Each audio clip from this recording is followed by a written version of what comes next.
Live from the 607, it's the Ocho Duro Parlay Hour, where we're talking everything going on in the world of sports. Join in the conversation on social media with the hashtag ODPH, because here we go. Instead of looking deep inside, every word I have to say, keep it simple. Welcome to an all-new edition of the ODPH podcast. What is happening, everybody? Thank you so much for joining us this week. My name is Ken M. Joining me in studio, as always, you know him. He's the co-host. He's the statistician of the stars. His name is Padawan J. Let me talk to you. And boy, do we have a lot to talk about in the land of sports. Those of you with children might not want to listen to the third segment. Yeah, because we are actually going to be skipping our last segment of one-shots to devote extra time to arguably the biggest sports story in the state of New York, at least. In New York, in the nation, if you will. Yeah. There's a lot to break down involving the biggest sports contract signing ever. So this edition of the ODPH Sports Show is going to be 3 segments, and there's a lot to digest and a lot to talk about after the show. So, Pat, where does everybody go? ODPHpodcast.com. If you're looking for social media links, we got them there. TeePublic Store links. Shout out to everybody who's been buying merch there. I've been seeing the sales come in. It truly means the absolute world that you're buying stuff there. It's always great to see. Also, the blog section is updated there. The friends of the show on the classified section, such as 3FM Podcast, Dragon Master Games, Nerd Initiative, and more. The directory. Pat, how many providers are we on? We are on 728,450. And his source? Trust me, bro. Exactly. So wherever you're listening to the ODPH on, please drop a review on your favorite podcatcher. It definitely helps the algorithm of the show. Last but certainly not least, we have a fantastic music section with such bands as Brian Wolf and the Howlers, Second Suitor, Tom Jolu, Shout Out the Robots and Floodlands. Definitely some real cool music that you want to have in your collection, especially if you're looking for a unique gift for the holiday season. There it is. So if you're going to get stuck in that holiday traffic, you might as well have something to listen to. Indeed, indeed. And for anything else that is the ODPH, you can always find it at odphpodcast.com. And remember, on social media, to use the hashtag ODPHpod. Kicking off this edition of the sports world, we have to go into what we always talk about this time of year, and that is the NFL season and the week that was. So, Pat, let's recap week 15 with locks and leaps. So we're going to jump into my lock, which was the Philadelphia Eagles to beat the Carolina Panthers, which they did by the final score of 22-16. Jalen Hurts, 14 of 21, 108 yards passing, 2 touchdowns, no interceptions. Bryce Young, 19 of 34, 191 yards passing, 1 touchdown, 1 interception. Chuba Hubbard led the way for Carolina in rushing with 26 carries, 92 yards, 1 touchdown. Saquon Barkley, 20 carries, 124 yards, no touchdowns though. And then for Philadelphia, it was A.J. Brown leading receiving with 4 catches, 43 yards, no touchdowns. And then for Carolina, Adam Thielen, 9 catches, 102 yards receiving, no touchdowns though. Holy hell. Yeah, I was going to say that's a throwback to his Minnesota days. Yeah, it really is for all of like 6 months. Yes, and I do have to make a correction. We are talking week 14. It's been that kind of week in the world of sports. You're not kidding. The days are blending, but in the case of Carolina and Philadelphia, the biggest takeaway is Philly needs to be thanking whoever they can thank that Saquon Barkley decided to join this team because there is definitely a problem of some sort between A.J. Brown and Jalen Hurts. And they're playing it down right now as we record. Oh, there's no issue. We're perfectly fine. But he thinks they doth protest too much. I am not saying it's on the level of Donovan McNabb and Terrell Owens. Well, A.J. Brown's not doing sit-ups in his driveway yet. Right. So, yeah, we're not there yet. We're not there yet, but there is a big disconnect, and it's showing on the field. Who's A.J. Brown's agent? Let's find this out. In the meantime, we have to definitely give the flowers where they deserve to go. Saquon Barkley would be the MVP front runner if it was not for Josh Allen. It is not Drew Rosenhaus. Okay, we might be good. Okay. Barkley has been lights out. Barkley has turned the dial back to his Penn State days. Oh yeah, since he's joined the Eagles, he's been great. This is a guy that, as a Penn State fan, he's going to be dynamic as hell when he hits the pro level. And then the Giants were the Giants, and mismanagement and fumbles. And, you can just say the Giants. It's fine. The Giants happened. And I'm like, what the hell happened to the guy that was like a dynamic dual threat, in college? And, well, he found it. He found it, and he showed out when he needs to because this team desperately needs him. And the fact that Carolina, who is not a good team by any stretch of the imagination, was this close to stealing this game. They contended. I mean, I'm not saying Philly is in a panic mode, but there's a lot of concern that they should be keeping eyes on. Carolina had a lead going into the fourth quarter. Oh, exactly. And Philly is lucky they snuck it out. Yep. So going into the playoffs, I mean, obviously they have locked up the NFC East. That's no question about that. This is correct. But after that, I would be. Well, they've got a playoff berth right now. They haven't clinched the division yet. It's more or less. But locked up. it's a foregone conclusion. I was going to say. I mean, it takes some kind of crazy moving and shaking for the Commanders to overtake them. Considering they're 3 wins ahead of them in that column, and of them, I should say, the Washington Commanders. Yeah. In both the wins and loss column, it'd take a massive collapse. Yeah. So that being said, it's not happening. Probably not. Philly will lock up that division, but the only thing that I'd be worried about if I'm a Philadelphia fan, and like I say, it's something to keep an eye on for concern. This team is not gelling. No, they're sneaking out wins. They're good, and it's the numbers are good.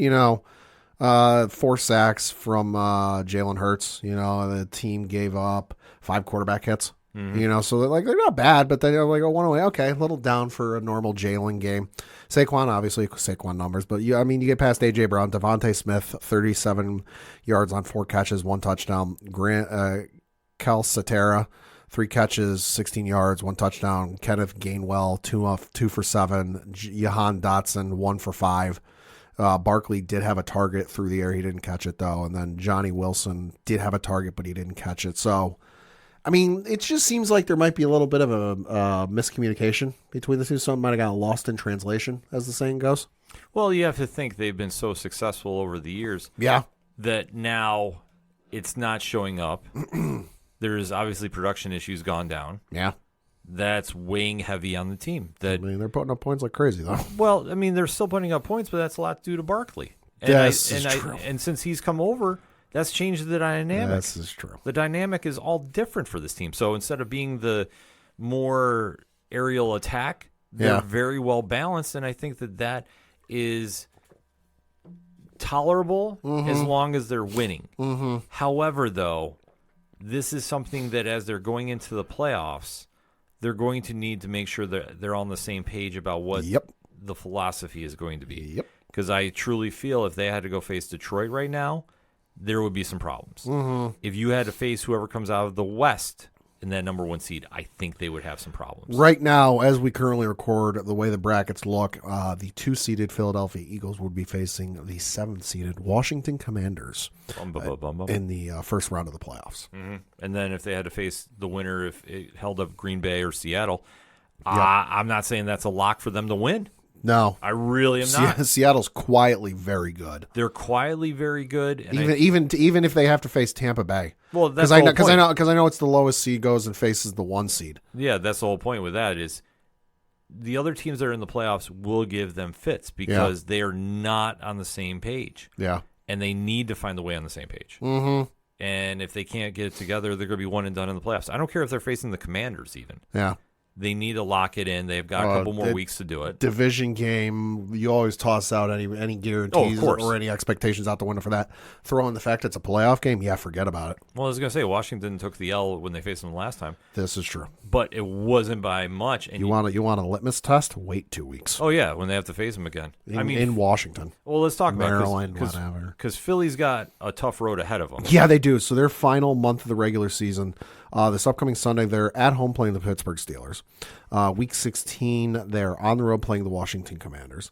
Week 17, they're at home against the Dallas Cowboys. And then they close out the regular season at home against the New York Giants. 3 division games to close out the season. Plus a Pittsburgh team that has been at least a little bit decent the last couple of weeks. Well, Pittsburgh will come in with a little more chip on their shoulder, so to speak.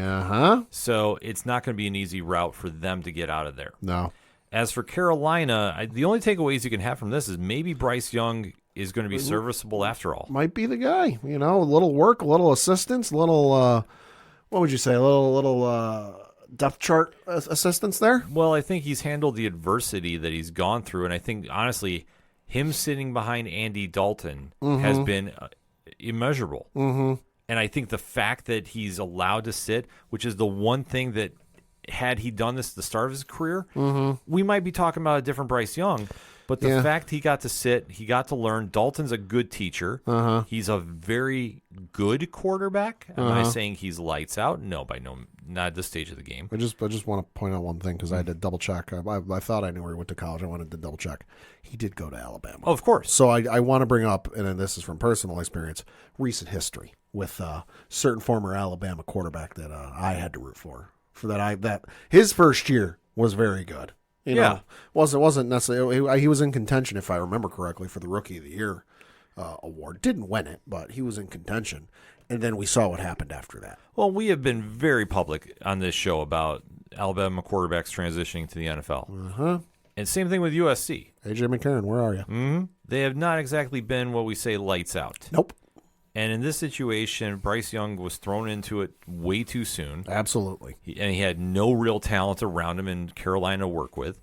So, yeah, that definitely took a toll on him. He got pulled for Andy Dalton, got to sit behind him, which helps. Like I say, the fact that the teams throw rookie quarterbacks in their game one is still not the way to be. You take a look at how Green Bay does it. And how many times they've drafted a number one quarterback or a quarterback in the first round. Well, this is a number one quarterback. Yeah. And they've had him sit on a bench for 2 years. And then they come in and they're lights out. Oh, yeah. Wonder why. So Carolina did no service to him prior to, but pulling him for Dalton, he was allowed to sit and learn. That's why he's vastly improved from where he needs to be. Right. Am I saying he's going to be a shutdown quarterback? No, by no means. No. I think, though, he will salvage his career, that if he's not going to be the guy for Carolina, he will be a guy for another team as a number 2 backup. So it's a good start. It's a good start, and it's something he should capitalize on. So the more he can catch this and get up to speed, he's making Carolina presentable. Yeah. I mean, the fact that he took it to the Chiefs and the Eagles. 3-point loss to the Chiefs.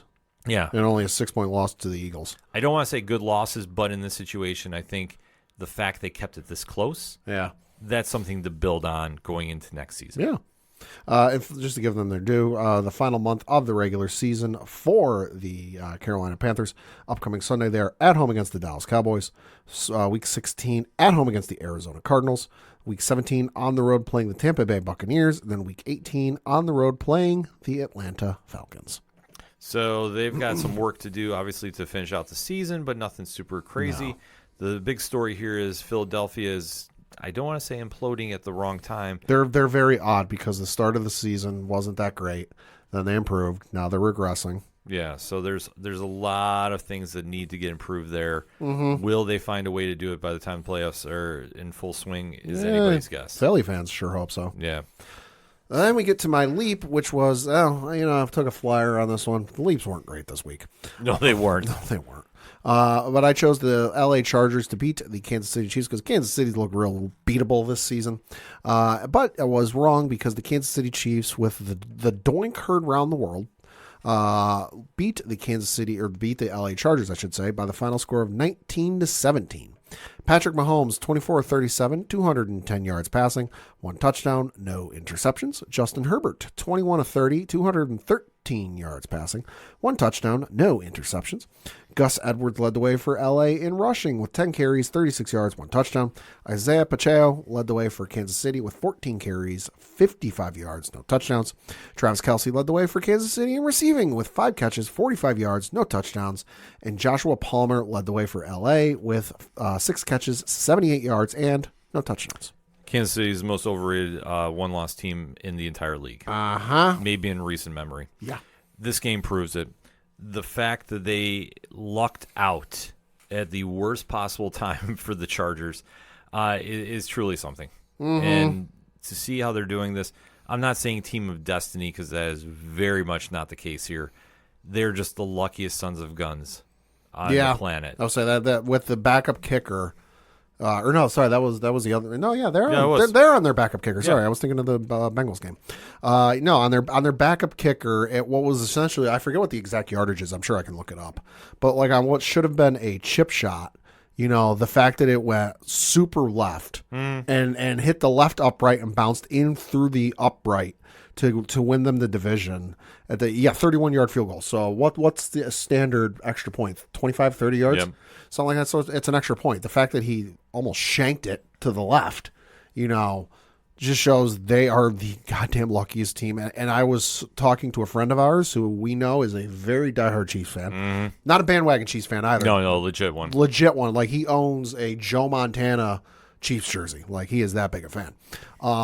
I was talking to him the other day, and I'm like, listen, they're winning, but I think all talk of a three-peat has to go out the window because unless they, to flip the switch and all of a sudden remember who they are, they're not going to go very far in the playoffs. They might win a game if they're lucky, but they're not going all the way.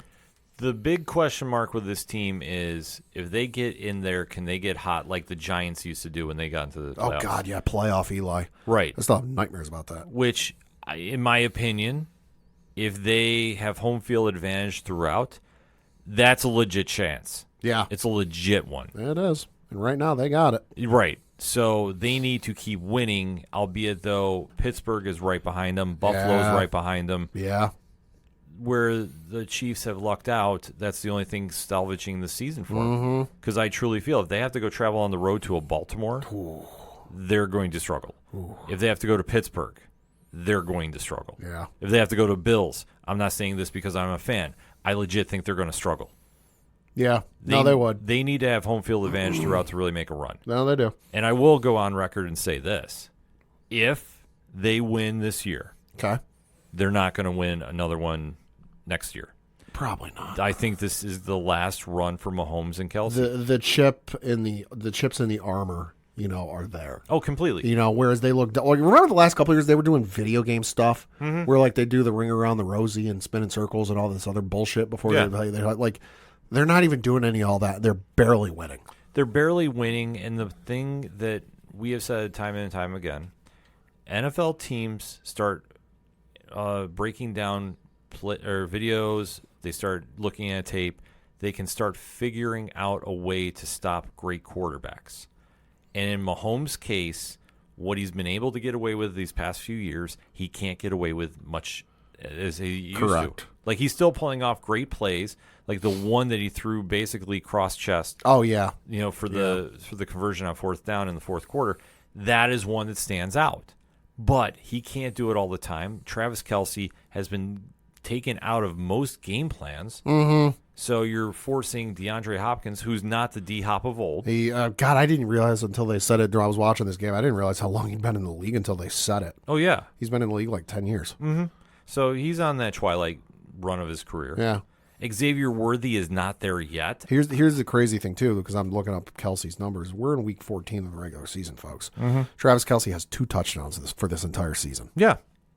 Teams have neutralized him. He is tied for 87th in the NFL with for his touchdowns. He's got 80 catches, tied for 6, which, okay, yeah, that makes sense. 682 yards, 35th in the NFL. And then he's averaging 8.5 yards a catch, which for a tight end in the NFL these days, that's average. Yeah, it's completely average. So in his case, I think he's already 1 foot out the door anyway. He's doing too much on TV. He's doing which is fine. Like he's got he's got like some Amazon game show. He's got smarter. It's like smarter than a 5th grader or something like that. It's a variation of that. Yeah. Yeah. Right. He has some show like that. Him and his brother have got the podcast that's now signed on with Amazon. I think he's done after this year. And like, listen, there's nothing wrong with that. He's at that age where he starts declining. Yeah. And the thing that we have to give the devil his due about this, Kelsey was this team's offense for many, many years. Oh yeah. He was the only option for many years. So I can't take a shot at him like that. I just think that at this day and age, teams have figured out if you can stop him, you're really making Mahomes work, and Mahomes has gotten lucky. Yeah. Because his wide receiver core is nothing to write home about. It never has been since Tyreek Hill left. And even when Tyreek Hill was there, okay, that's one guy. Right. Like, is it the lights out, receiving core? No. No, but at least that was a solid 1-2 punch. I mean, Tyreek Hill is an all-pro. Oh, yeah, absolutely. Looking at the rest of his roster that he has for his wide receiver core, no, not really. I mean, Worthy, He's a rookie. the case is still out on him. Yeah, he's a rookie. We don't know. Yeah. But Smith-Schuster, no. Smith-Schuster actually showed up partially for this. 2 catches, 31 yards. He had the 20-yard catch, I think it was like late in the game, and I'm like, holy shit, he actually showed up. Yeah.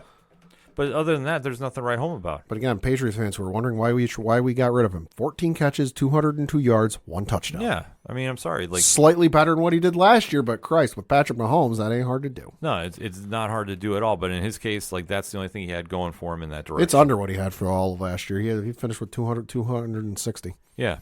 So that being said, Case, it's like there's not really a lot to write home about there. No. The Chargers gave them all they could, but the Chargers were the Chargers. Yeah. They had chances to finish this game. They didn't. One of the most inconsistent teams in all of football. Completely. And I think for Justin Herbert, he's doing everything he can in his power. Yeah. And the Chiefs snuck one away from him. And there's nothing he can do because the defense did not hold when they needed to hold. Yeah. And that's a situation that is always going to hold this team back. I don't care if Harbaugh's the head coach. This team always struggles to finish games until some player steps up to become the closer on this team for him. This is what you're going to get every time. Yep. Sorry to be a little super critical about the Chargers, but we've seen it is what it is. They have such a dynamic offense, but that defense falters at the worst possible times. And this situation, they just needed to make a real stop in that fourth quarter and couldn't do it. So on to the playoffs for the Chiefs. Obviously, they want to win out to hold on to number one status. Yeah. How are they looking on that, Pat? So this upcoming Sunday, they're actually on the road playing the Cleveland Browns. Week 16, Saturday game, at home against the Houston Texans. That'll be an afternoon NBC game. It'll be on NBC and Peacock.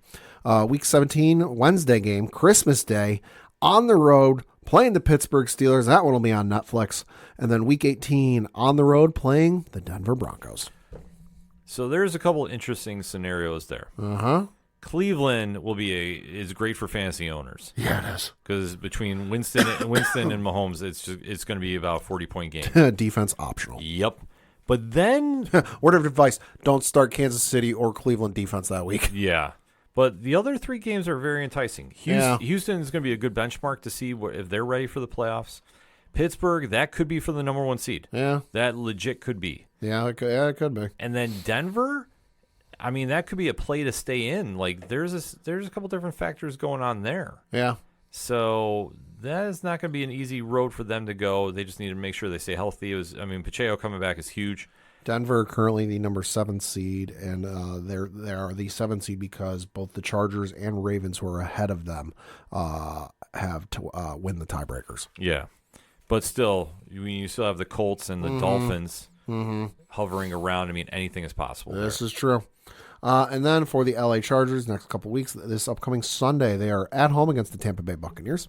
Week 16, Thursday night game on Prime Video. They'll be playing the Denver Broncos.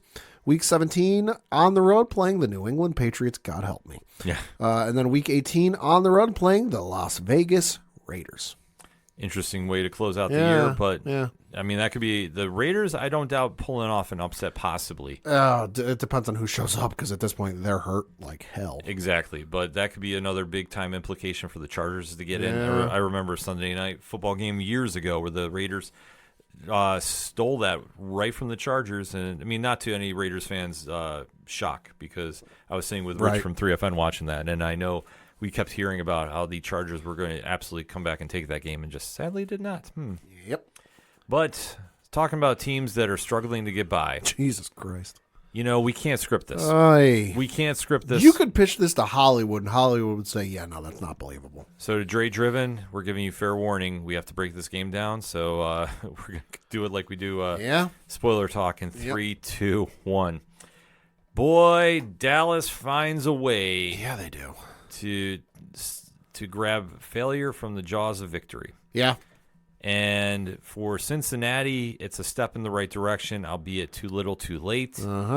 But the ending of this game is what everybody is remembering about it, so let's get into it. Stuff a legend. This was the Cincinnati Bengals defeated the Dallas Cowboys 27-20. Joe Burrow, 33 of 44, 369 yards passing, 3 touchdowns, 1 interception. Cooper Rush, 16 of 31, 183 yards passing, 2 touchdowns, 1 interception. Rico Dowdle led the way for Dallas in rushing with 18 carries, 131 yards rushing, and 1 touchdown. Lisa Simpson was better, just saying. Yeah. Chase Brown led the way for Cincinnati with 14 carries, 58 yards, no touchdowns. Jamar Chase led the way for Cincinnati in receiving with 14 catches, 177 yards, 2 touchdowns. Ralph was better, just saying. And then for Dallas, it was C.D. Lamb with 6 catches, 93 yards, and 1 touchdown. This game was not a good one. Just want to point out, Bengals undefeated in the Simpsons era. This is true. It was a lot closer than I thought it should have been. Yeah. Dallas has been very plagued by injuries. Cincinnati, their defense has let them down at the worst possible time. I think if it wasn't for the Chargers, technically, no, I have to take that back. I apologize. Okay. Cincinnati's defense has let them down worse than anybody this year. Yeah, this is very true. If their defense held up, this team is probably the number 1 seed in the NFL. Probably. Not going to lie. Not going to lie one bit. But the ending of this game is what everybody's talking about. Uh-huh. Cincinnati came back, tied it late, and then it was a blocked field goal by Dallas. And instead of letting the ball just drift away, a Dallas player grabbed it. Yep. And it dropped out of his hands. Cincinnati recovered. Literally 2 plays later, with under 2 minutes, Jamar Chase ran it into the end zone.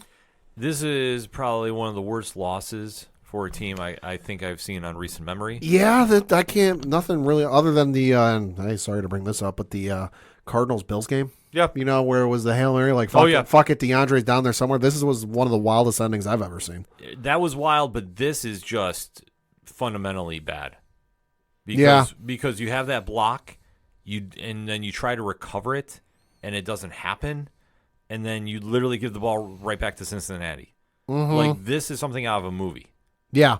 So the fact that Dallas lost in this manner, I mean, this might be what loses Mike McCarthy his job. Probably. It's hard to say. I know Jerry Jones has not came out publicly and said yes or no either way. It's also not a good look when one of your star defensive players is videoed on a national broadcast. Like, this ain't some, fan on the 50-yard line, first row videotaping this. Nah, ESPN caught this, and mind you, in case you didn't watch this game for whatever reason, this game was on ABC, so it was on fucking national television. Yep. But one of your star, if not your number 1 star defensive player, and Micah Parsons, was seen walking off the field before the game was over. Yeah. That's not a good look. No, it's not. And I think it just boils over the frustration Dallas has had. Yeah. Dallas, unfortunately, losing Dak is really hurting. Oh, God, yeah. That defense is banged up. Yeah. I mean, they had more injuries happening left and right with this one. It's just a bad season going worse and worse by each week. Yeah. And I think for them, it's just let's get to the offseason and regroup. And they've only got the number 12 overall pick in the draft. Right, but they could still try making some moves and move. Hopefully Jerry Jones, if you're a Cowboys fan, can do something. I'll tell you this. Fucking, you want to give the Patriots your pick, make a real sexy offer, because Patriots are sitting at number 3 right now. You can get it, because there ain't no fucking Giants are number 2. There ain't no way you're getting the number 2 pick. I doubt you'll get the number 1 pick because the Raiders have got the number 1 pick right now. But you know what? Get a real sexy offer to the Patriots. I'm sure the Patriots would talk to you about a swap. You never know. I mean, that's the whole thing Jerry wants to do. If he wants to move up and go get somebody, I was going to say Travis Hunter from Colorado. Yeah. I mean, that is one I could see them making a move up for. I don't think he's going to go number 1 in the draft. But the draft is really wide open this year. I know there isn't any clear-cut favorites in my opinion. There's a bunch of the same names people are throwing up, but there's not one that's like overall, yes, you are the guy. Right. But in that situation, I think Dallas just needs to retool, and I think it ultimately comes down to McCarthy. I mean, you can say it's injuries all you want, but under his tutelage, it has not really lit it up. Yeah. And I think that has been a big problem. Yeah, I mean, the other thing, too, is let's face it, Dak is 31 years old. He turns 32. He'll be 32 by the time the next season rolls around. And I think if this has shown anything, I'm not saying you have to replace him. No, but you should get a backup, though. You should get a backup, and you should have something for down the road in weight. Because let's face it, Aaron Rodgers sat behind Brett Favre for what, 4 years? Yep. Before he actually started. If let's just say, if you're listening at home, pick one of the fucking top 3-4 quarterbacks in college right now. Let's just say Dallas is able to get one of them. If he were to sit behind Dak for 3-4 years, at that point, Dak will be 35, 36 years old, and then, hey, you move on from him, and you start the new guy. That's not a bad situation. Now, like I said, we're not saying you got to replace him, but you do need something in place because clearly your backup situation sucks. Well, here's the thing. One, Jerry would never do that. If Jerry goes and gets a number one, he's going to want them to start fairly soon. Probably. That's the problem there. It's just it is how Dallas is. They're going to want an immediate starter to come in there. And with Dak, I think you have to start thinking of the future. I think you need to start taking a look. Maybe not the first round, but maybe the second round. He does have an out for his contract after the 2027 season. Right. If he doesn't, then it's another year, and he'll be a free agent in the 2029 season. But either way, they're going to need to come up with some solutions, and they don't have one right now. No, they really don't. No, I mean, Dak getting hurt, injuries happen in football all the time. Yeah. Their defense, though, is really plagued. Yeah, they are. And I'm sorry, this is just a lost season for them. Yep. 5-8. I know maybe mathematically they're still in it somewhere somehow, but I don't think so. I think they technically still are, but they're real close to being right. But I think that right now it's just let's get to the offseason and regroup. If McCarthy stays, I'd be shocked. If you want to give me a percentage that he stays, I'll say 30. So I'm looking at the playoff standings, and especially the NFC right now. Technically, the only team in the NFC that's eliminated right now are the Giants. Yeah. That's not to say Carolina and Chicago are going to make a run and get to the playoffs, but mathematically, they're still in it. Mm-hmm. So, that being said, I think they just need to get the offseason. And then for Cincinnati, they're going to have a lot of questions in the offseason as well, as far as keeping their wide receiver core somewhat together. Jamar Chase, obviously, his contract is still up in the air. T. Higgins. Well, no, Jamar, I think they locked up. T. Higgins is the one that I think his contract is up. And I heard a rumor today that I'm all right with. Yeah, I heard T. Higgins to New England no matter what. That they're going to offer him the house. Yeah, which, is the word I heard. Well, they franchised him last year, so it's going to take a lot to get him out of there. I think he'd be a great addition for Drake May. Yeah. They're going to need to get him a true number one. Well, listen, I love Kendrick Bourne. Kendrick Bourne ain't a number one. He's not a one. He's a two. He's not a one. Yeah. But then the Jamar Chase's situation, like I said, I don't think they've locked him up. I think they've more or less said they've decided what they're going to do. And I think that's what they're going to have to really kind of settle down with Chase and get him locked in. Jamar's almost locked up. He is on a 4-year, $30+ million deal.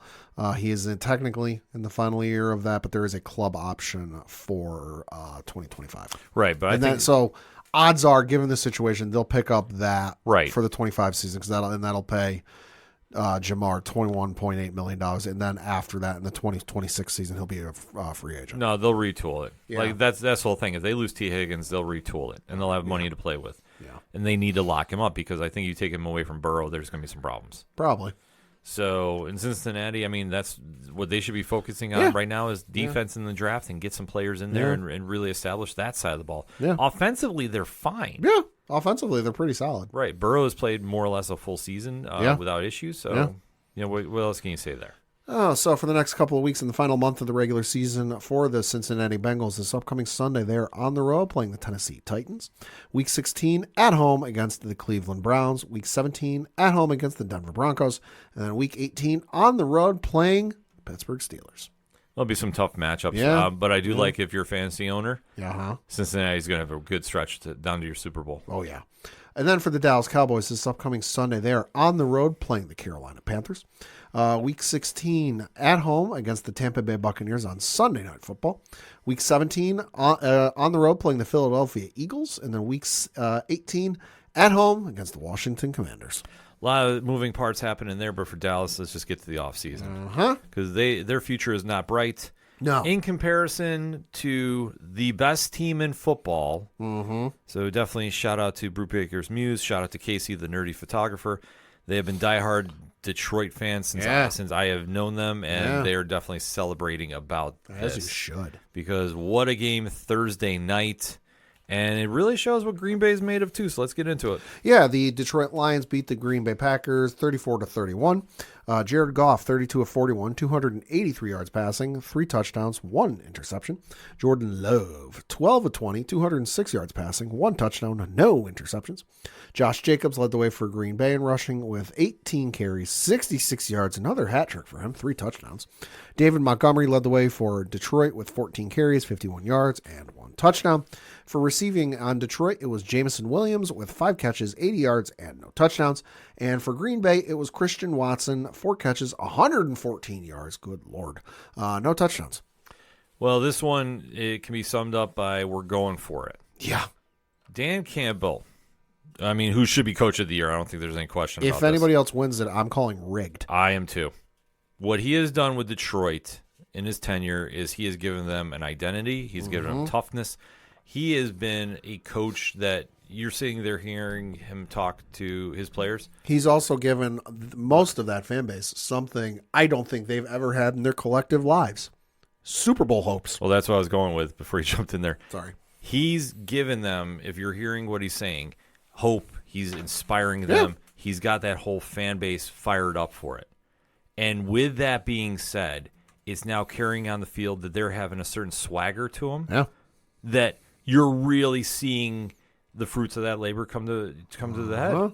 And the fact they went for it on 4th down late, setting up Jake Bates for his field goal, that was huge. And that solidified a win over a team that, listen, Green Bay is going to get into the playoffs and they're going to make noise. I'm not sure how far they're going to go, but they're going to make noise. I had to look it up because, admittedly, I'm not familiar with when it was. So Detroit's technically, and I say technically with italicized words, won a championship. They won 4 NFL championships. Now, this is pre-AFL NFL merger, correct? So it's not the Super Bowl. They won 4. One in 1935, one in 1952, third one in 1953, and the other in 1957. So those wonderful fans have not seen a championship game for their fan base since the Dwight Eisenhower administration. Yep. It's been that goddamn long. It's been that long, but that's the whole thing, that they have never had culture up there. Also, I'm looking at the box score for that game. Not even close. 59-14 over Cleveland. Good Lord. Well, that's what we say. With Detroit now, they're walking with a lot of confidence. And especially after losing Aiden Hutchinson, after losing a couple of their key players. Yeah. They're still winning, and they're winning gritty. I mean, this is not a situation like Kansas City where they're getting a lot of luck. No. You could say going on 4th down is lucky, but this is something Dan Campbell's done his entire tenure as coach. He's known for it. Yeah, this is not something that they're relying on too much to get by. They're winning gritty. I mean, I read you the stats. 283 from Goff. Montgomery had 51. I'll read you some of the other ones. Jahmyr Gibbs had 43 yards. Amon-Ra St. Brown. This is on the ground, by the way. Amon-Ra St. Brown, 10. Goff, 7. You look at the other receivers. Sam Laporta, 54. Tim Patrick, 43 yards receiving. St. Brown, 43. Montgomery, 33. Gibbs, 30. Brock Wright, none. Like, I'm not sitting here reading Randy Moss on Thanksgiving, which, by the way, get well soon, Randy Moss. Yeah. I'm not reading Randy Moss on Thanksgiving Day against the Cowboys numbers. These are good numbers if you got any of these guys in fantasy, but they're not exactly like put it in the Hall of Fame highlight reels. Right. But it's something that they can build off of, and they're spreading the ball out. I mean, Jared Goff has played very solidly. It's that next man up mentality. Right. And that's what they live in, and they live by. Yeah. And that's something that this team has really established, that if they are number 1 seed in that playoffs, I don't know if anybody beats them outright. Yeah, well, they're number 1 right now. They're going to have a very big challenge from certain teams to get in there. I think if they have to face Green Bay again, that's going to be a problem. If they have to face Seattle, that could be a problem. Oh, yeah. Minnesota could be a quiet problem that not a lot of people are talking about. Well, like I said, they're number 1 right now, so at the least, they'd have to face Washington, Green Bay, or Minnesota. Yeah. Or possibly Tampa Bay. Right. Because I'm going low, because they can't face Seattle. Because the seeding. Just because of the way the seeding works. So it'd be Green Bay, Tampa Bay, or Minnesota. Yeah. And, I mean, Minnesota, division game, division opponent, they give them fits, but I don't see it happening. No, Minnesota would give them problems. But I mean, anything could happen. That's the one problem that with that NFC North, they're all stacked up there, with the exception of Chicago. Yeah. Which, I mean, that's enough said there. Yeah. But for Detroit, they're going to need to win outright. They do have a tough game coming up this week. Yeah. And then after that, I mean, destiny's in their hands. This is true. So for this upcoming Sunday, the Detroit Lions will be at home against the Buffalo Bills. Week 16, they're on the road playing the Chicago Bears. Week 17, on the road for Monday Night Football playing the San Francisco 49ers. Then week 18, possible playoff matchup preview at home against the Minnesota Vikings. Then for the Green Bay Packers, their final month of the regular season this upcoming Sunday, they are on the road playing the Seattle Seahawks. That one will be on Sunday Night Football. Well, week 16, they'll be back on primetime, this time Monday Night Football, with a home game against the New Orleans Saints. Week 17, on the road playing the Minnesota Vikings. Week 18, at home against the Chicago Bears. God, fucking Chicago in fucking January. Yeah. Hey. Well, TBD, it's a flex game. Every game week 18 is TBD on date and time, so we'll see when that is. But it's December 29th is week 17. It's going to be in January. Oh, it's going to be in January. It's going to be cold. January in Chicago. No thanks. Yeah, it's going to be one heck of a way to finish out the season for both teams. And we'll have to wait to see when they get in the playoffs how they're going to wind up going. Yeah. Because it's literally wide open in the NFC West. This is very true. Or the NFC period. Yeah, no, this is true. But that being said, let's recap Week 14. Yeah. And take it home. The Jacksonville Jaguars beat the Tennessee Titans 10-6. Glad I didn't watch that game. That's two very, very bad teams. You like to read the Christian Kirk stat line. Did not play this game. No, he's out the season. He's out for the season, but I will read the Mac Jones stat line. 23, 31, 221 yards, 220 yards, no touchdown, 2 interceptions.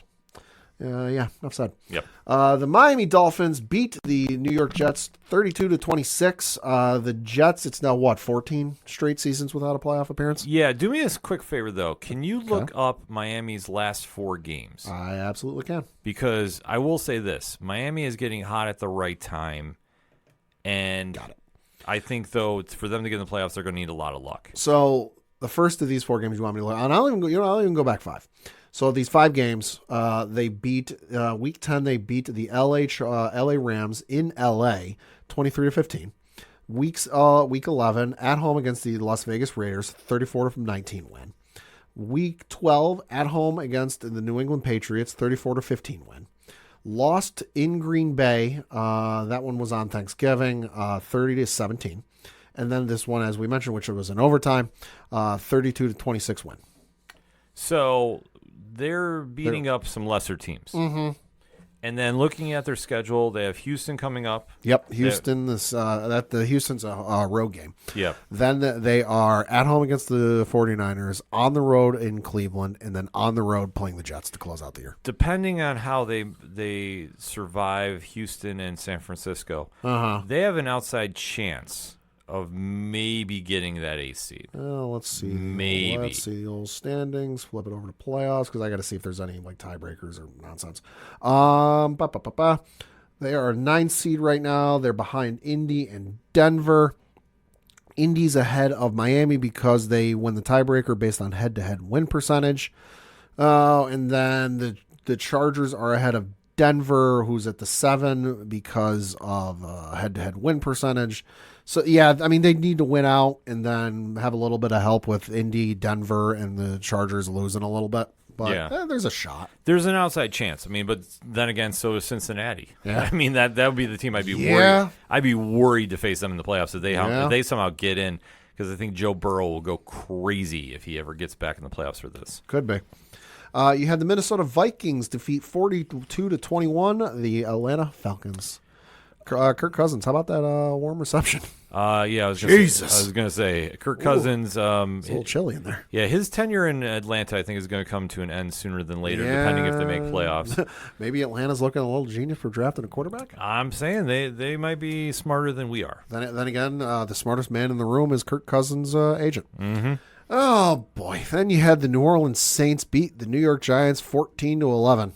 Giants doing Giants things. And this is with the alleged off-field shenanigans with a certain model. OnlyFans model. If you don't know, look it up. Yep. That's all we're going to say. Yep. Then you had the Pittsburgh Steelers defeat the Cleveland Browns 27-14. Great division rivalry. Very solid game. Russell Wilson's coming to his own. Shout out Mike Tomlin. Was mic'd up for the what was it? The HBO Hard Knocks thing? Yeah. Oh, Coach, you were mic'd up? Shut the fuck up. Yep. Oh, my God. Love it. Amazing. Then you had the Tampa Bay Buccaneers defeat the Las Vegas Raiders 28-13. Well, the Raiders are not good. No, they're not. They're down to their third quarterback. A lot of injuries. Baker Mayfield's taking advantage of that. And, I mean, they're now currently sitting in the driver's seat in the NFC South. So have to wait and see if they can hold on to it. Good luck, Desmond Ridder. You're the next man up. Yep. Seattle Seahawks defeated the Arizona Cardinals 30-18. I'm just going to say this. I was very mad, but it didn't come back to haunt me. I had Zach Charbonnet Uh-huh. on my fantasy team out on my bench. Oh. Yep. But Oh. luckily I won. Seattle looking like they're going to steal the NFC West. Kyler Murray not sucking eggs during Call of Duty season? What universe is this? No, I mean, Arizona. He's good, but Yeah, if Arizona only had a couple more plays, I think they might have been able to steal this one. probably.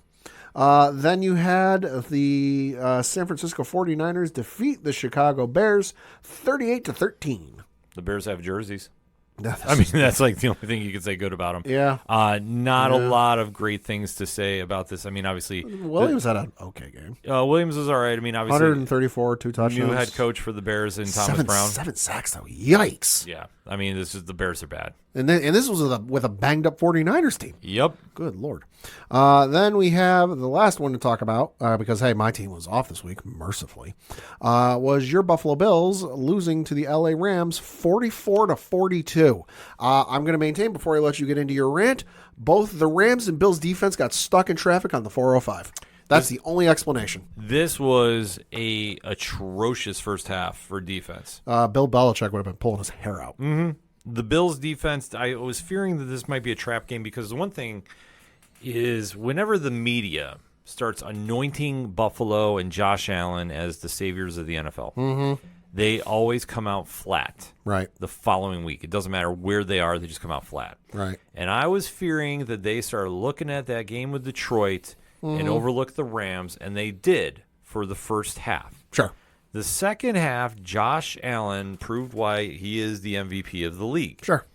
And he took the game into his hands, except what happened in the fourth quarter, Pat?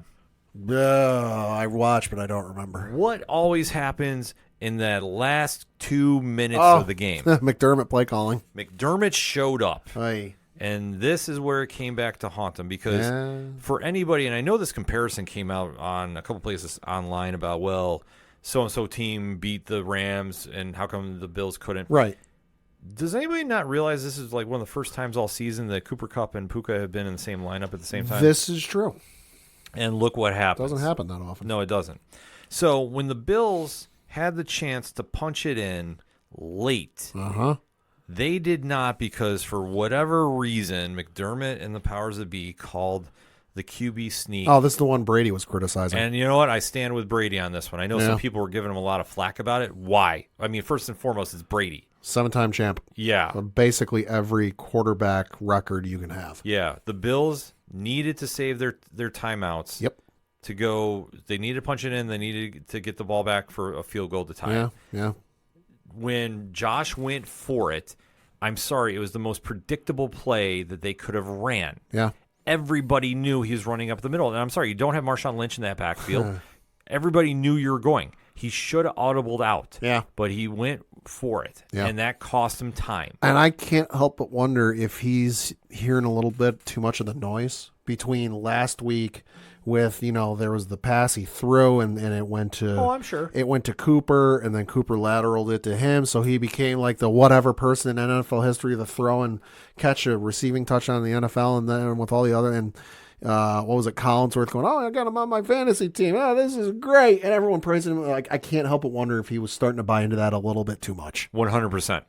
Listen, I might be the only honest Bills fan about this. Sure. 100% he did. Sure. Like I say, he hears this talk. It goes around that locker room. McDermott doesn't stop it for whatever reason. And that's not to say he doesn't. In my opinion. That's not to say he doesn't deserve his flowers. No, he but deserves them. There are times you need to hear it and be like, oh, that's awesome, thanks. And times you just need to go, great, let's move on. Right, but no, in my opinion, McDermott doesn't stop this because this always happens. This always happens after they come out and they have a great performance on this kind of level.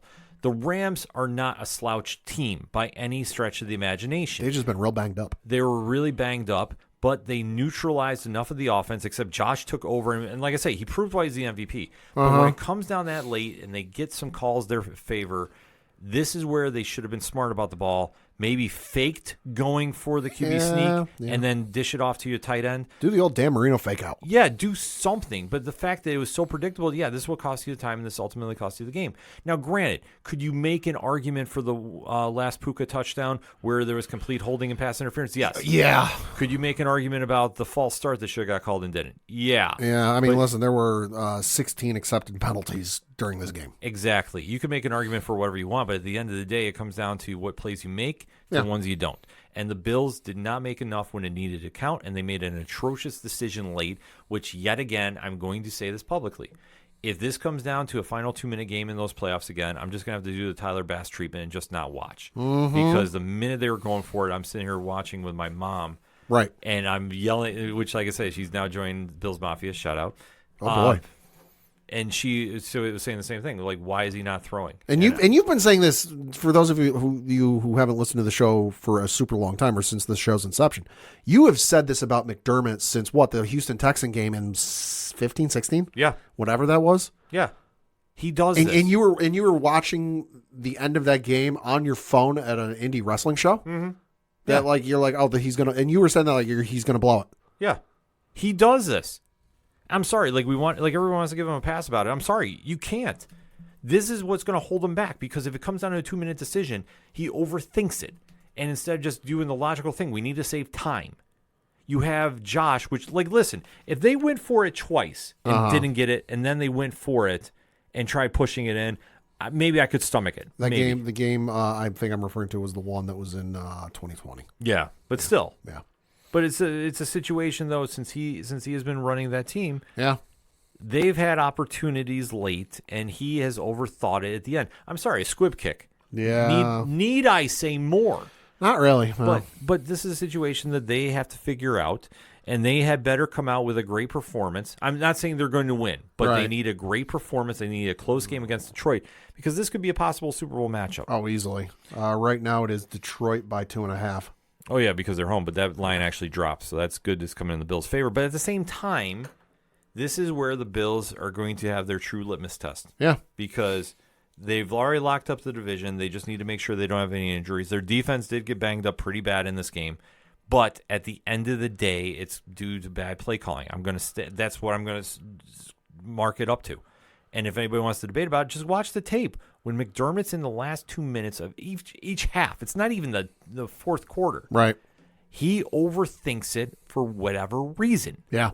And it tries to play hero. Yeah, and I'm sorry. There's a point where bravery is not going to get you a win. Mm-hmm. I mean, sure, if you pull off a Dan Campbell, you're a hero. But remember, Dan Campbell is not exactly 100% for going for it on fourth down. No. So I'm just putting it out there. In this situation, you had a chance to it, because now if you're the number 2 seed, you're going to need Kansas City to lose at some point, and you're going to need to win outright, and you have Detroit facing you this week. Mm-hmm. That also needs to win for their seeding.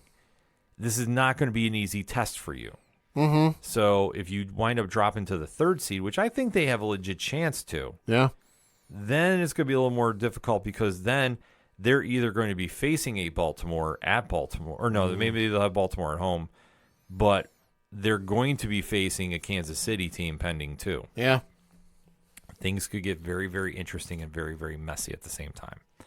A lot of storylines going on with this. For the record, Dan Campbell this year is 68% completion percentage on fourth down attempts. Yeah, well, that's what I say. 15 to 22. He's built that culture there, folks. And my source is an article that was written 7 hours ago. It's not Trust Me, Bro? It's not Trust Me, Bro, no. I'm disappointed.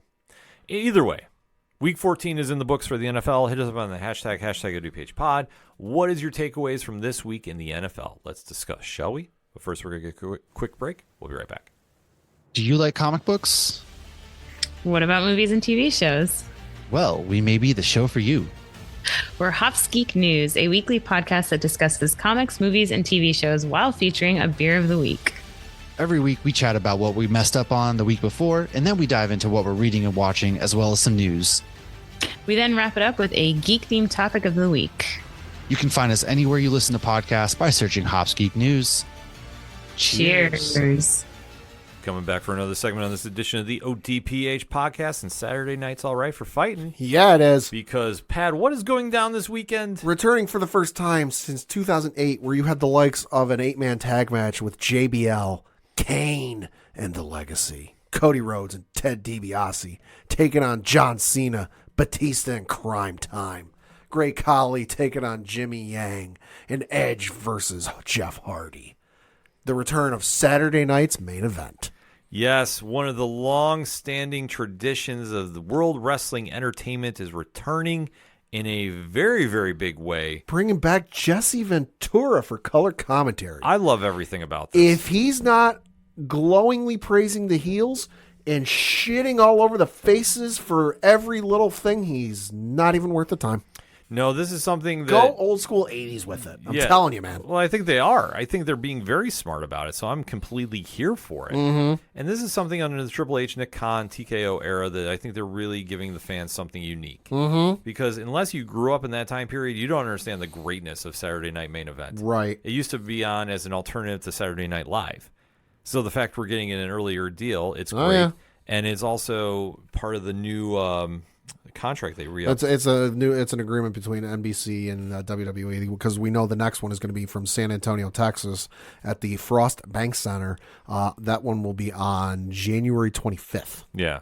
So the fact that we're getting this since 2008, now it's back in a big way, and it really caps off a kind of a wild weekend. I mean, obviously coming off the heels of Survivor Series War Games, there's been some storylines going on. This past week's Monday Night Raw and SmackDown, kind of a little more low key. I would say they didn't really have super crazy storylines. It's just building up to a main event though, so they're kind of like that. Because if I'm not mistaken, the next pay-per-view isn't until the Rumble. Correct. Not until February. Which is in February. So we got a decent chunk of change before the Rumble. And let's face it, we just got to get a couple matches for that figured out, because the majority of that's going to be taken up by the men and women's Rumble. Mm-hmm. Oh, indeed. So I mean, to give us a little something, they're doing the building blocks.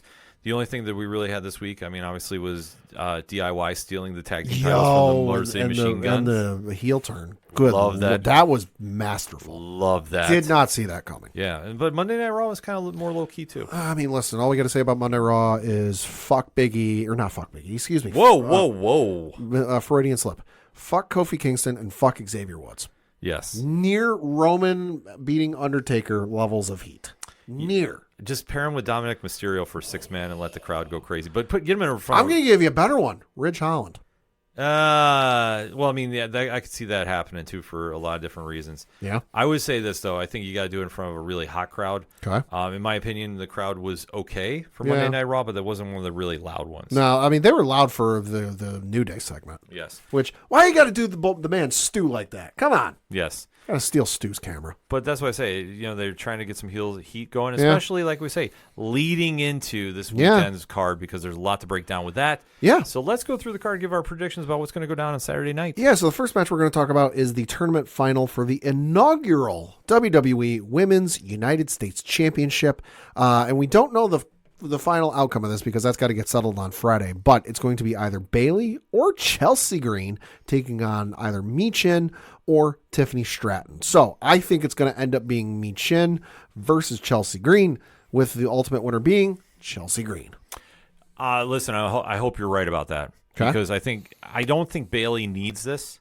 Right. I really don't think Tiffany Stratton does either. Right. Because I think Tiffany, being Miss Money in the Bank, that's enough for right now. Well, and plus the other thing too is WWE announced the agreement, quote unquote, between the three general managers of SmackDown, Raw, and NXT, the transfer portal, borrowing a term from soccer. But we got to remember the one thing we did see. Monday Night Raw, we did see Tiffany Stratton talking to Adam Pearce. Yeah. We did see Bayley on Monday Night Raw. So it's very possible both of them could end up on the transfer portal to Monday Night Raw. It will be interesting, especially with the Netflix first show January 6th. Yeah. So you will see a lot of moving and shaking going on there. But I think for this tournament, though, I'm really hoping it's Michin versus Chelsea Green. Okay. I would listen. Whoever wins this, I'd be happy with. Oh yeah, agreed. So I will just say this: if Chelsea Green or Meechin are facing different opponents, I hope that they win. I'm good with either one. I know Chelsea said before that when they announced this tournament, her creative mind was already like spinning 1,000 different ideas of what she could do with the belt. I say give it to her, let her run with it. I would love to see Chelsea, so I'm going to say, listen, you can flip a coin, but I'm going to say Chelsea for this one. Yeah. Next up is a singles match for the Women's World Championship with Liv Morgan defending her belt against Io Sky. Well, this has been stemming out of War Games a little bit, and honestly, this is going to be a sleeper match of the night. Yeah. I don't know how much time they're going to get with this because I think this is building for another storyline going on, which probably we did see with Rhea Ripley and Raquel Rodriguez this week. Yeah. So that being said, I think Liv retains. Yeah.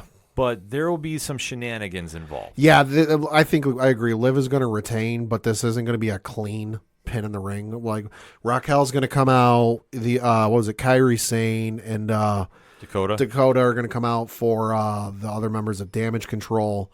Rhea's going to come out. It's going to be a mess. It's going to be shenanigans. So Liv will get the pin, but it won't be like, oh, she did it without assistance. And I think what it's ultimately going to lead up to is probably a triple threat at the Rumble. Yeah, I could see something. Well, it depends. I will say maybe a triple threat on the first Raw of Netflix. That would make more sense. Because I think Rhea is going to be in the Rumble. Oh, God, yeah. So that's the only reason I'm saying against it. But I will say this will lead to a triple threat. Like I could see Rhea costing Io inadvertently. Sure. And hitting her and knocking her out. Sure. I could see that happening. Sure. So I'll say Liv retains, but with shenanigans. Yeah.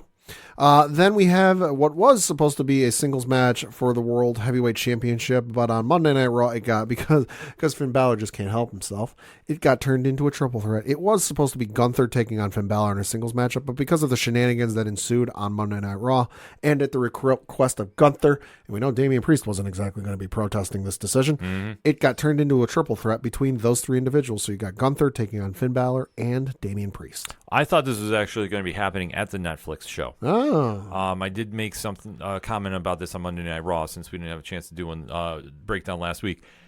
Or on Wrestling Night Live, I should say, excuse me. Right. Every Thursday, 8 p.m. Eastern Standard Time on Nerd Initiative YouTube.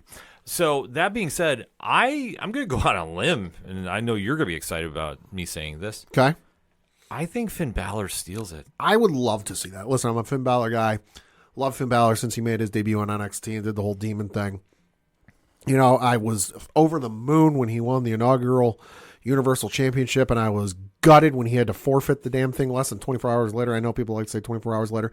It wasn't near the time when he won the belt the night before, so it's less than 24 hours. So to see him get another run with the belt, I say fucking let's do it. I think this would be a situation where it shakes up the internet. Now, I don't know if he gets a lengthy reign. Sure. That's the only downside to this. Listen, it'd be longer than his last one. Right. But I think you could do something here with it. Sure. I think there's a lot of stories that you could spring out of this between Finn, Gunther, Damian, and even the rest of Judgment Day. Well, that's the whole thing. I think Judgment Day is eventually imploding here. And it's just a matter of when, not if now. Yeah. So with Damian Priest, though, I think he's a little lost in the shuffle because unless you're setting up for stipulation where he comes back and he faces Gunther like at a Royal Rumble, and there's a stipulation involved with maybe I'm just kind of throwing this out there, maybe in a steel cage, to keep outside interference away. If they do something like that, then I could see this continuing. But I think in Gunther's situation, you've got a couple different options here. That if he loses, he can go enter the Royal Rumble and win that. And then he gets to call his shot. Like, do I want to go back and face whoever? He might not want to do that. I mean, it all depends, too. He could easily retain, which I could see happening. But then what do you do with Damian and Finn? Right. That's the only issue I have. So I think you got to switch it up somehow and do an end new. Yeah. So that's why I said I'm going to go out on a limb and say Balor because nobody will see it coming. I'm going to say... I want to see Balor. I don't want to, but I'm going to say it's probably going to be Gunther. Yeah. Just because I don't see them switching it up there. Next up is a singles match between Sami Zayn and Drew McIntyre. Well, this is now reestablishing Drew McIntyre as a threat to take down Seth Rollins, CM Punk, and everybody else. Was reported he was going to come back later, but because of the injury to Bronson Reed, which as being reported today, he's now out through WrestleMania. Yeah. Which, God, I hate to hear that. Brought him back a little bit early. Yeah, which, I mean, Drew's ready to jump back in there and definitely speedy and healthy wishes to Bronson Reed. Yeah. So with Drew, I mean, he's definitely a plug and play. You can kind of get him in any storyline and get going, and that's the great thing they have with the little triple threat action they have with Seth and Punk. Just trying to cement his hater of the year title. Yes, so I think he takes out Sammy. Yeah. I mean, Sammy's the ultimate underdog. It's going to be a good match, but yeah, no, Drew's winning. Yeah, Drew has to win this one. And then you got the main event, which is a singles match for the undisputed WWE Championship with Cody Rhodes defending his belt against Kevin Owens. Well, this storyline has really escalated over the past couple weeks. For the record, unlike Kevin Owens, we are not doing this podcast from inside of a car. No. We will definitely not be doing that anytime soon. But for Kevin Owens, I mean, he's been putting on great work. I mean, this is why he's always in the main event scene. This is why he's always someone you can plug and play in any situation. And he's a great opponent for Cody right now, chasing the belt. The only question you have here is, would WWE do something wild? If Gunther doesn't lose his title, would they have Kevin Owens take the world title from Cody? I mean, it's the first Saturday night main event on public broadcast television since 2008. So, we're almost 20 years since then, whatever the math works out to be. You would figure, seeing as the next one is in a little over a month, you would want to build anticipation, and there's already going to be a big enough crowd audience for this on TV, just because NBC's been promoting. It got promoted during the Sunday Night Football game. NBC's been promoting it everywhere. I'm more than willing to guess a number of the superstars, male and female, will be on. What's the morning show over the Today Show? Yep. They'll make the rounds on the Today Show this week leading up to it. So it's going to have a massive audience, but you're going to want to increase that audience. So it would not surprise me in the slightest if they do choose to go with the swerve and have, because you would figure out it's television show, they wouldn't do a title change. Nobody figured it would happen with AJ Styles overseas in London. But it did. Yeah. So I'd be real interested to see, because I feel like the safe route is I'll just have Cody retain.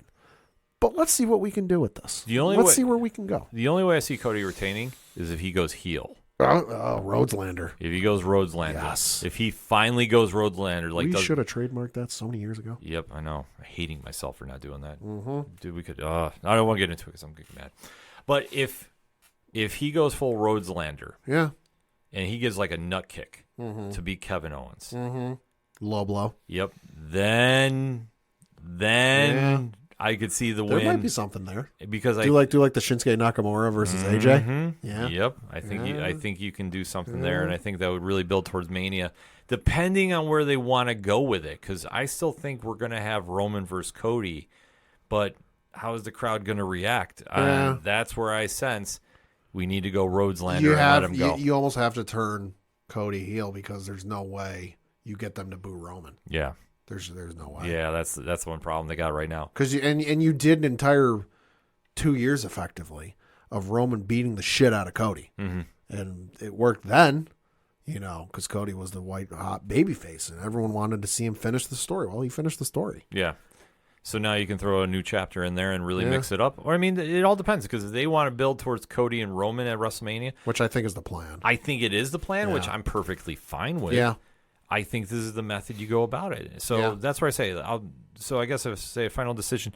I will be happy if Kevin wins, but I think Cody goes heel here. Yeah, I wasn't sure which way I was going to go, but I'm leaning towards Cody wins, but through heelish tactics. Yeah. So that being said, I mean, there's going to be a hell of a night on Saturday with a card that's definitely going to make some noise. 8 o'clock. Yeah, so 8 o'clock on NBC, not Peacock. No, both. Well, it's on Peacock as well. It'll be on both, but definitely one to go watch and check out. So hit us up on the hashtag ODPH pod. What is your predictions for WWE Saturday Night Main Event? Who's walking home with the titles? Let's talk about it. And for more pro wrestling talk, every Thursday night, 8 p.m. Eastern Standard Time on Nerd Initiative YouTube, it's Wrestling Night Live. That all said, one more segment left. We're going to get a quick break. We'll be right back.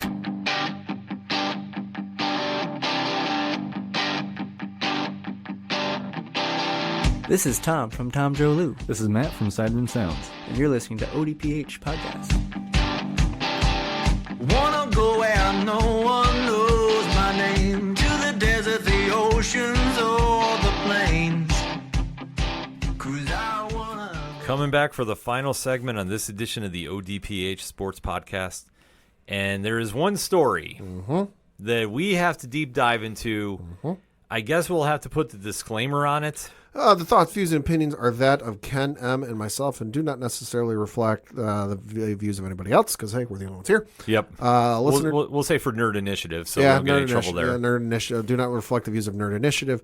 Listener discretion is advised. Well, the great soap opera of Juan Soto, and where was he going to go after the World Series has finally come to a startling conclusion because late this weekend, I believe it was Sunday night, he made his choice. And it is a choice that was shocking. It was infuriating to some. It was mind-blowing because Juan Soto has now signed the largest financial contract in professional sports history. And I think that's across the entire planet, not just North America. Right. We're talking European football. We're talking NFL, NBA, NHL.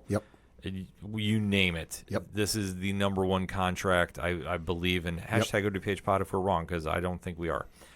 That said, he has signed to play baseball with the New York Mets. Yes, that is not a misstep. That's not a mispronunciation. Nope.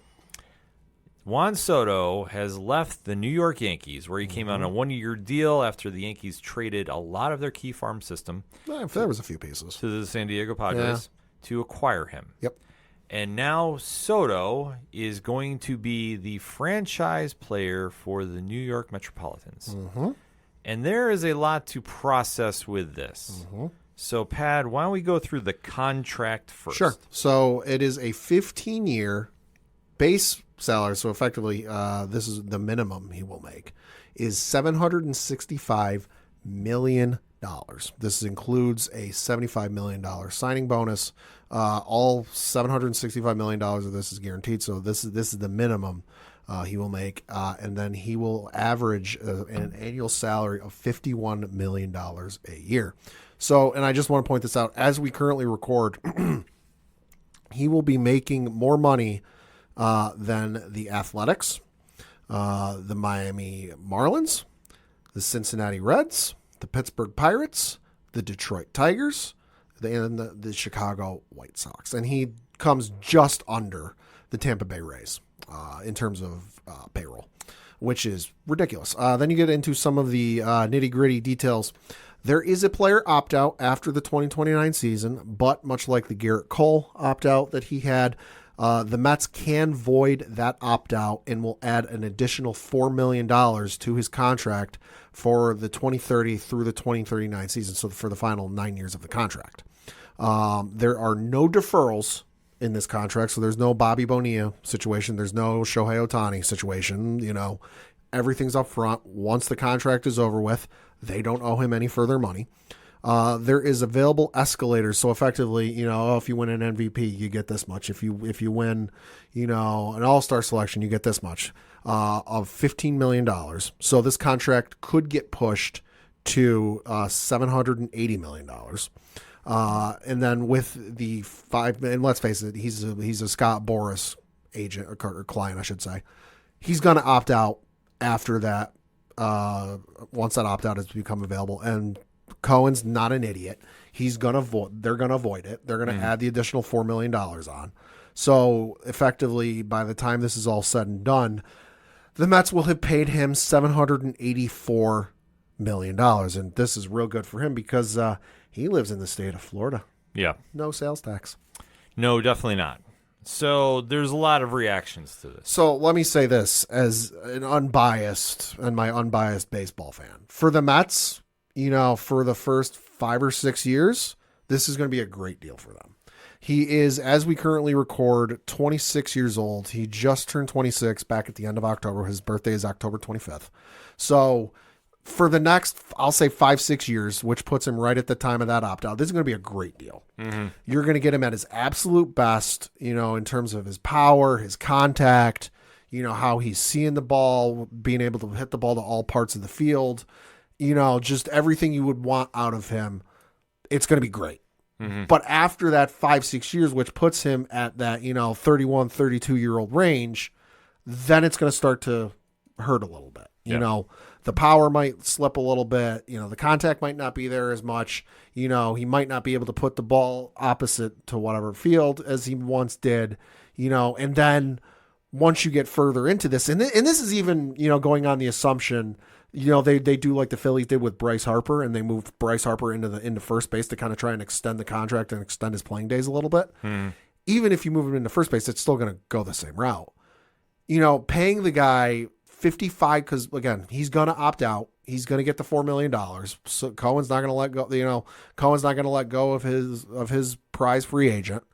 You're going to be paying either a first baseman, or for those of you who don't know, there is now a DH in the National League. You will be paying a first baseman / glorified DH $55 million a year at the end of his contract when he is in his late 30s. He'll be 40 years old by the time this contract is over and done with.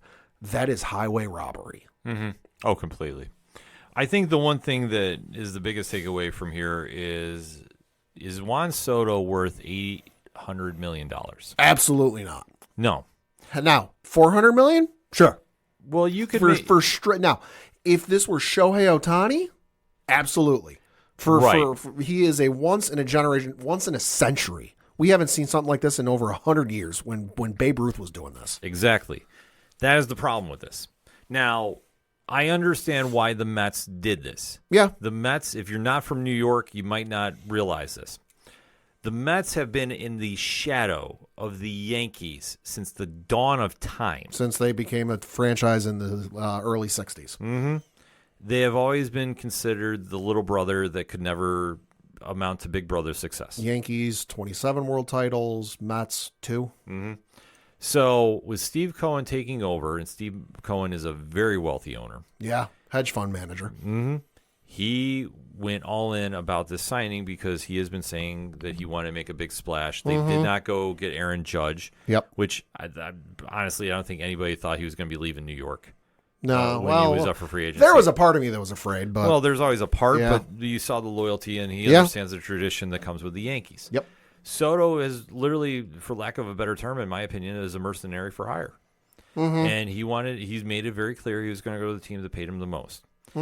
Cohen and the brass with the Mets overpaid him leaps and bounds. Oh, God, yeah. The Yankees were offering him 16 years for $760 million, reportedly. And then the Red Sox, who were one of the other teams, because it was the Mets, the Yankees, the Red Sox, Dodgers, and Blue Jays. I have not heard what the Blue Jays and the Dodgers offers were or allegedly were, but I did hear the Yankees was 16 for $760, and the Mets was 15, or not the Mets, the Red Sox was 15 for $700. Yeah, and I think that regardless, all three teams, the biggest contracts in those franchises' history. Oh, completely. Which you have to really consider what you're getting. Yep. Soto is a once in a lifetime hitter. He's a great hitter. He's a great hitter, but there's only so much you can do with that bat in a ballpark that is not hitter-friendly. They've changed the dimensions like 3 times. Right. At least. And that's the problem with the Mets is that park is still not hitter-friendly. No.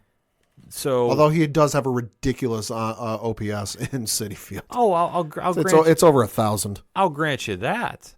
But at the same time, what he does is he took the biggest money offer possible. Oh, yeah. And listen, I'm not blaming him for doing this. If some team was foolish enough to pay him over $700 million, and I do mean the Yankees are in this conversation too. Sure. And he went there, I would understand. I mean, we said for a long time, give him a blank check. But at the same time, there comes a point where you got to go, this is ridiculous. This is astronomically ridiculous. Yeah. Shohei Ohtani getting $700 million makes sense. It was shocking, but when you consider the fact that he does something nobody has done successfully, now before the universal DH, there were plenty of pitchers in the National League who could hit. Yeah. None of them could hit to the level Shohei Ohtani does. That's the thing. Ohtani is a special attraction. He's an albatross. Yeah, because we haven't seen a player like him since Babe Ruth. Yeah. I understand that. Like, that's why I say he's a special attraction. Yeah. So are we saying Juan Soto is on that same level? No. I'm sorry, he's not. He really struggles fielding. And If you haven't seen that, trust me, go on the internet. You can see for yourself, in my opinion. Yeah, you're not wrong. I don't think anything lies about that. No, you're not wrong. And I think in comparison, like Ohtani is a needle mover. Like that's what I mean by saying special attraction. Ohtani is a global needle mover. Yeah. He goes anywhere. The cameras are out. The people are following him, whatever else. Now, that's not to say Soto doesn't have his own following. Sure. But if we're talking percentages, it is a lot smaller percentage compared to Shohei's. Mm-hmm. Shohei, like I say, I can understand commanding that. Yeah. Soto, I don't. I'll be honest with you. Like I thought when we got around $600 million, I thought like that was a good place for it. Yeah. I did not struggle with that. Yeah. It being over 7 was pushing it, let alone by the time the smoke all clears, he has a full chance of walking home with $800 million. Yeah, easily. And so to people saying, oh, it was only a difference of $5 million. No, it wasn't. No, it wasn't. It was about $40 million. If you did the math, it's ranging anywhere between $40 million to $100 million, which I lean towards the $100 million right when all is said and done. Yeah. So I understand why the Mets did it. The Mets needed to make a big splash. That's where Cohen went in. Scott Boras is no idiot. You might not like him. If you're an NFL fan, he's the Drew Rosenhaus of MLB agents. Yeah, he's very cutthroat, but he gets the job done. What's the Rich Paul? He's the Rich Paul of MLB agents for you NBA fans. I don't know any agents of similar caliber in the NHL, but I'm sure those of you sitting at home can think of one. Mm-hmm. But that's the thing. He's very cutthroat. He gets the job done. And he goes to maximize his stuff. I mean, it doesn't always work per se, but in this situation, he knew he had teams that were vying to get Soto's talents. Yeah, and they needed him. Yeah, the Yankees needed him, but there's a lot of conflicting rumors, and I want to stress that point: rumors coming out. Rumors that there was a little more going on behind the scenes that was not going to fit for both Soto and the Yankees roster and organization as this. So that would make more sense. Plus, in my opinion, I don't think he wanted to play second fiddle to Aaron Judge. I would 100% agree with that. Because at the end of the day, and I know the sports media has been reporting a lot on saying the Yankees franchise as a brand is dead. The Mets overtook him with this move. Pump the brakes. Yeah. The Yankees have a rich history. And it's not like losing Soto is going to bankrupt them. They're still a very good team without Soto. They're not great, but they're still very good. But here is the thing. It's still the Yankees. When we go into the offseason every year as fans, the expectation is World Series. Yep. With the Mets now getting Soto, you have to win a World Series. You have to win a World Series. But the problem that you have is, in my opinion, you're the third best team in your division still. Yeah.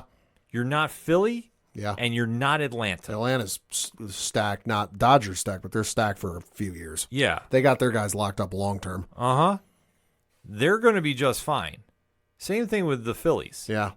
So the fact that Soto helps you there. Plus, there's that other team, the Los Angeles Deferrals. Oh, I wasn't even getting to that. I was getting into that. Yeah.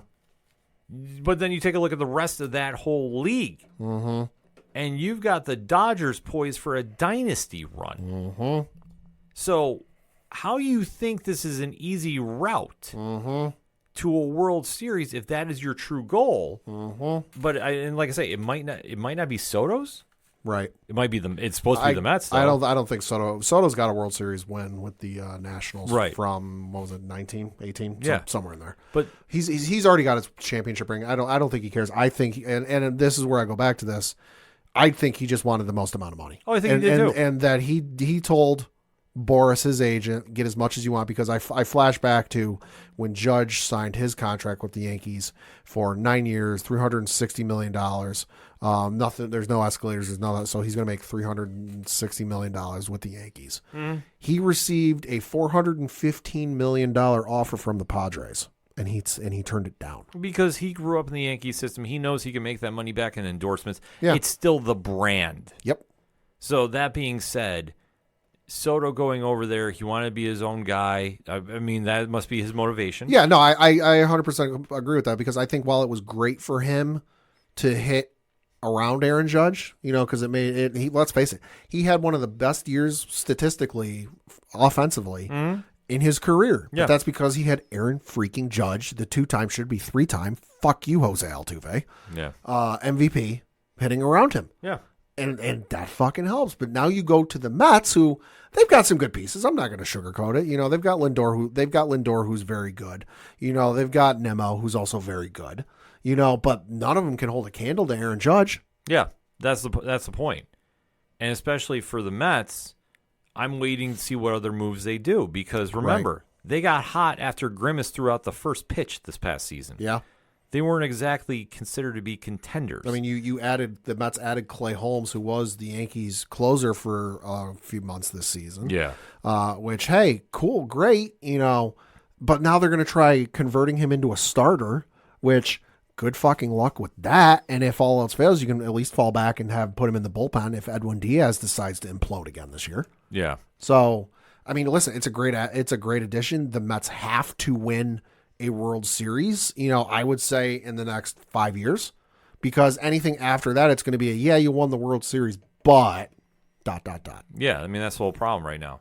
But the Yankees are going to still be the Yankees. I mean, I'm not going to lie. I went through probably the 5 stages of grief with this whole thing in the span of like 30 minutes. Oh, yeah. Because it came out from a number of baseball writers I follow that the deal was going to get done or he was going to decide Sunday night. So I was really in the middle of the Bills game, you know, flipping between Twitter and Reddit, the baseball subreddit, like waiting on the deal to happen. And then John Heyman, of course, Scott Boris's personal mouthpiece, in my opinion, came through with the news. And I went, fuck, they lost him. And so I went through, you know, the anger, the frustration, the sadness. But then I came to the conclusion, I'm like, he's a great player.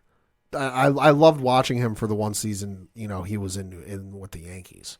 He's not worth almost $800 million to me. Yeah, I mean, that's the bottom line. He's not even, he's a great hitter. He's a generational hitter, but he's not a 5-tool player. Yeah. He's not a guy that, like, don't get me wrong. If I got a base runner rounding third and the ball's in his hands, I'm giving some pause and you know what? That might be in the back of my mind if I'm the third base coach. Shit, do we really want to run on his arm? Is it a red light? Like, fuck, stop the brakes. Don't run on his arm. It's not there. Yeah. You know, is he a gold glove defender? No. No, by no means. You know, but I just look at him like, he's not worth it. No, I mean, that's the end of the day. It's not worth the money he got paid. And now what's going to be the problem for a lot of teams in all sports moving forward is he now set a benchmark. Well, depending on the circumstance. I know some people, because Vlad Guerrero Jr. is going to be a free agent next season, and everyone's like, oh, you just set the benchmark for Vlad. No, Vlad had one good year. No, but for players, sure, yes, because where $400 million might have got the job done, sure. I think now it pushes that up to the 550 range. Maybe. I think it depends on the case. It depends on of course. Well, it's all case by case. Yeah. But this is the problem that you have because now this is now accepted, and owners are going to pay for this. Sure. So now, if you're in a situation where there's a salary cap involved, which boy, I'm certainly more towards. Listen, it's not a bad idea for baseball. I'll say that right now. But in this situation, when you have an uncapped salary limit, this is what's going to cause a lot of problems for a lot of teams. And some players that were only going to get maybe $100 million over X amount of years, they're now going to be pushing for 150 to 2, and that causes problems because eventually you have to hit a budget somewhere. And sure, you can have the Cohen tax, as you were talking about off air. Yeah, but it's going to cause problems for the owners, and then it ultimately comes down to ticket sale prices and everything else. Yeah, well, today Mets fans enjoy the $30 hot dogs you're about to get. Right. Well, that's going to be the whole thing too. But it all comes down to if they don't win a World Series, it's all for nothing. Yep. The Yankees, at the end of the day, might have came out better for not signing him. I would say so. Because the Yankees had a lot of needs, and tying up $800 million into one guy would have really hurt their chances for getting other players. And I just want to point one thing out because I pulled up the career highlights. Soto is a 4-time All-Star, World Series champion in 2019, 3-time All-MLB first team, All-MLB second team once, 5-time Silver Slugger Award winner, and a National League batting champion. The one thing you might have noted when I read off those career highlights, how many of those were defensive? 0. Bingo. Yeah. So that's why I say they're going to have to figure that out in Queens. And however they want to do that, like, listen, more power to him. Yeah. I just think that if he was solely looking to be the man, he's got to win championships. Getting paid is one thing. Oh, yeah. And I'm not faulting him on that. But If you ask Aaron Judge what's the most important thing, his contract or the fact that he can lead the Yanks to a World Series for the first time since 2009, World Series. You've got you already know the question. If he's got to show up in those World Series. Though. Oh yeah. And that's gonna be something too. But yeah. The Yanks have not really slept too much. They did a big free agent signing as we're coming on air. Yeah, they signed left-handed pitcher Max Fried, formerly of the Atlanta Braves, to an 8-year, $218 million contract pending a physical. This according to Jeff Passan of ESPN. He says, quote, "It is the largest guarantee in baseball history for a left-handed pitcher." So his stats from last season, Max Fried went 11-10 with a 3.25 ERA. Started in 29 games, had 166 strikeouts in 174 and 1/3 innings pitched. So you might look at the win-loss record and go, it's not great, but it is the Braves. So they weren't the greatest. But you know what? For a middle of the rotation, starter, in between, because I'd say Cole's obviously number one, Rodon's number two. You got Luis Hill and Clark Schmidt in there as well. I'd say you throw them in there between Rodon and Schmidt. That's not a bad number three. No, definitely not a bad number three. They got a lot of moving parts they can do. Get a reliever, pick up somebody on the infield because, hey, you've got Jazz and Chisholm still locked up for 2 more years. DJ LeMahieu's coming back, so obviously DJ, for those of you who don't know, can play literally the entire infield. I think short of maybe catcher. Yeah. And then Jazz he's played third. He can do second. You pick up somebody else on the infield, you get another outfielder, you pick up a reliever, and you're looking a lot better. Yeah, I mean, you can go get, Arondo there. Arenado's name's been thrown out there. Christian Walker's name's been out there. Cody Bellinger. Bellinger's been, I know they've been attached to Corbin Burns, the other starter. He's been thrown out there. Profair got thrown out there. That was kind of a left field one. Yeah. Yeah, there's a couple names that I'm looking at. I'm like, if you can get them for the right price, that's not bad. Right, and I think that I'm not doubting they try moving DJ. Could be. And if you can make a deal for the Cubs, you could try moving Nestor. You could try moving Stroman. Yeah, they've got some. I'll put it to you this way: you've got Fried. If they end up getting another starting pitcher, there's an odd man out in that rotation. Yeah, so they can definitely make some moves happen. So yeah. For everybody thinking the sky's falling on the Yankees, it's not. Did it take a blow? Yes. Oh, yeah. Did the Mets get the back page of the Post for a couple days? Sure. You know what, though? What's going to happen in October?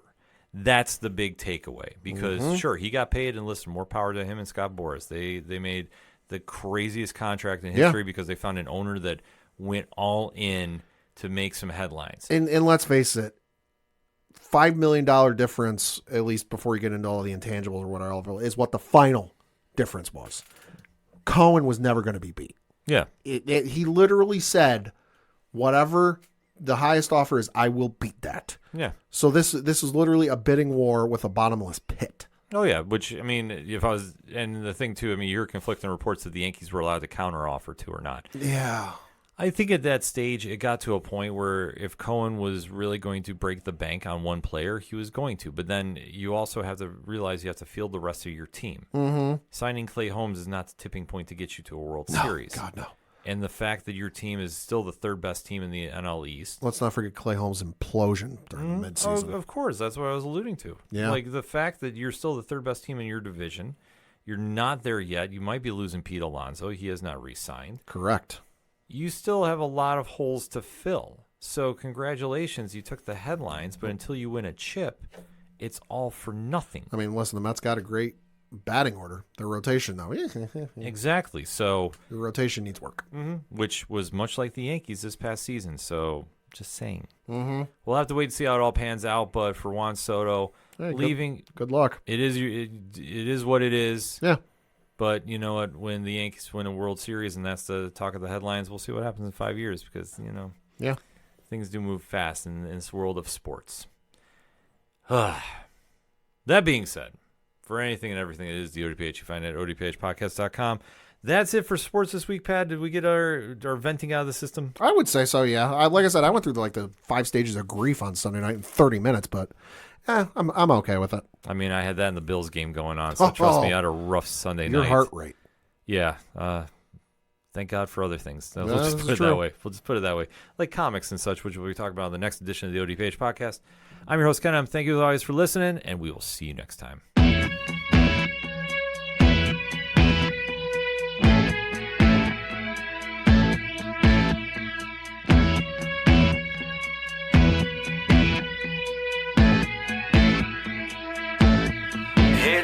such waste of time, swiping left and swiping right on people you could know. Cause anyone who's worth a damn be worth way more than a picture could ever show.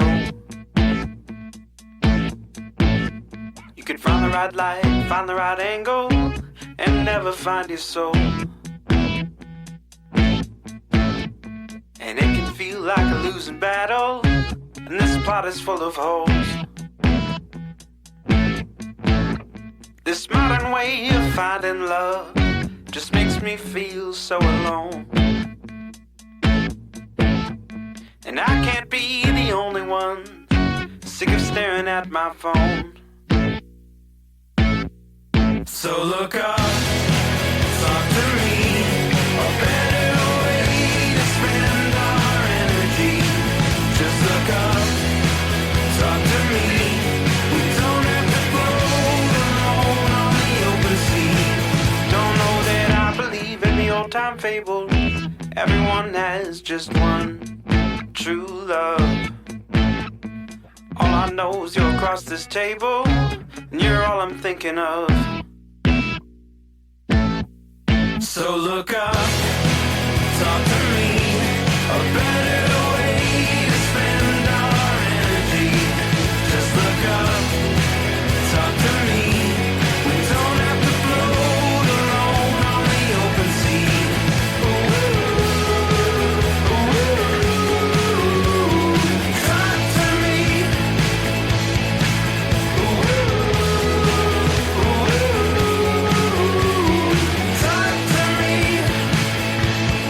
It's such waste of time, swiping left and swiping right on people you could know.